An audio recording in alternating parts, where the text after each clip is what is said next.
Hello. If you're watching this video, then someone in your organization has expressed an interest in cookies. Now, I'm not talking about the chocolate chip kind. I'm talking about those small files that are used by your website and are dropped onto someone's device. I'm Gary Hibbard of Consultants Like Us, and you can call me the Cookie Monster for the benefit of this particular video. I'm here to explain in plain English what cookies are, how they're regulated by law, and what they mean to you and your business, and very importantly, what you need to do to make sure you comply with the rules and regulations around cookies and such. Because getting it wrong, well, it can lead to fines, it can lead to lost trust, and even data breaches. So, first of all, what are cookies? Well, as I've just said, cookies are small files that are stored on a visitor's device. So a visitor to your website, a cookie can be dropped onto their device that can track them. It can measure analytics, and it can be used for marketing and for advertising and such. Some are essential, some are necessary, some are not. You might want to think of it in this way, that there are essential cookies, there are analytical cookies, there are marketing cookies, and then there are preference cookies as well. So what does the law say around cookies? And because we hear about cookie law sometimes. Well, when people talk about cookie law, they usually mean the e-privacy rules. In the UK, that's the Privacy and Electronic Communication Regulations, or PECR.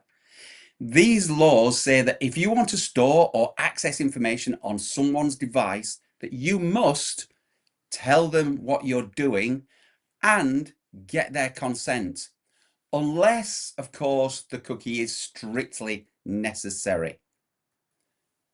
So, what do you need to do to get consent? When do you get consent? Well, you need clear, informed consent before using any cookies that aren't essential. That includes Google Analytics, Facebook or LinkedIn tracking pixels, remarketing and advertising cookies, session replay tools like Hotjar, for instance, anything that profiles or tracks users. And consent must be active. No pre-ticked boxes, please. No nudging, no little tricks. If it feels a little bit icky, if it feels a little bit grey, then you're probably not doing the PECR and the e-privacy rules any justice. And you're certainly not going to do any justice to your customers and clients as well. But what about GDPR? Because that's usually where people come into this conversation. They think everything's about about GDPR, when in actual fact it's about PECR. So this is where it gets interesting.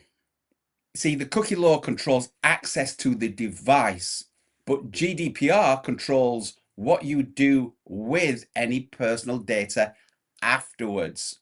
So if a cookie collects identifiable information or can be combined with other data to identify someone, then that's when GDPR, the General Data Protection Regulation, applies.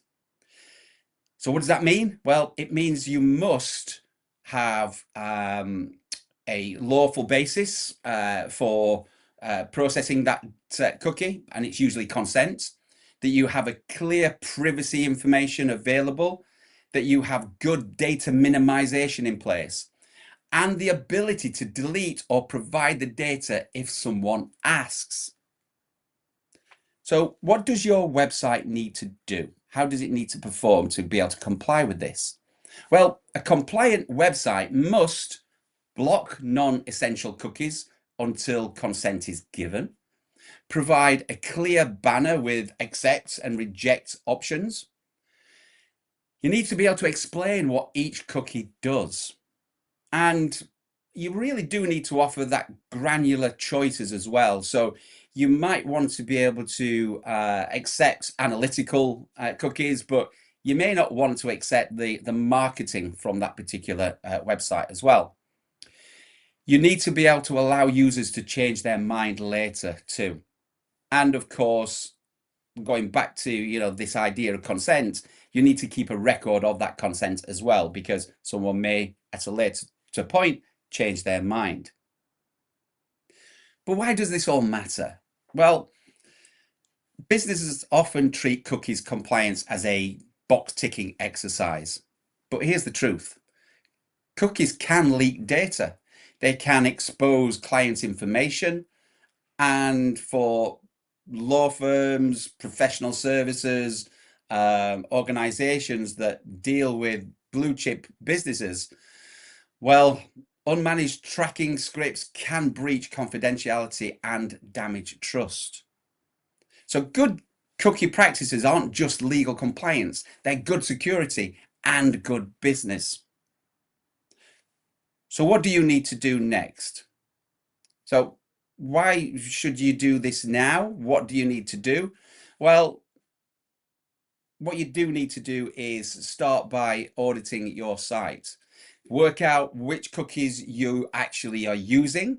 And many businesses are surprised by how many third-party tools are quietly collecting data as well. Then implement a proper consent management system. Update your cookie policy and your privacy notice on your website and align everything with GDPR. Now, if you're unsure where to start, well, get in touch with me, have a conversation with consultants like us, and we'll be able to help. But chances are, if you're watching this video, we're already in discussion. So that's a great place to be. Just remember that whatever you do, keep it simple. Think about the end user. A lot of people say that GDPR is very complicated and confusing, which of course, any kind of regulation and legislation is going to have a level of complexity to it. But I always say that GDPR simply means giving data proper respect. So if you think of it in that terms, just ask yourself, does this seem acceptable? Does it seem fair in the way that we're treating people? And in terms of your website, how are we treating people who come and visit our website?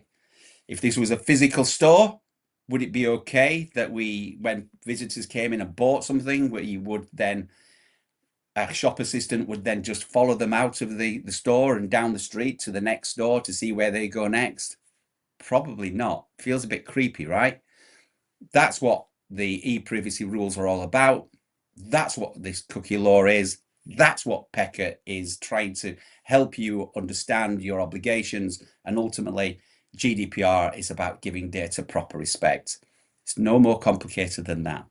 So thank you very much for watching. I hope that has helped in terms of understanding what cookie law is and what you need to do to comply with it.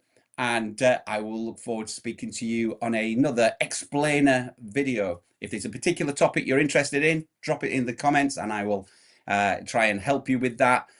Don't forget to give this video a like, give it a share. You never know who you might be helping. So thank you very much for watching. Until next time, stay well, stay safe, and stay connected. All the very best. Bye.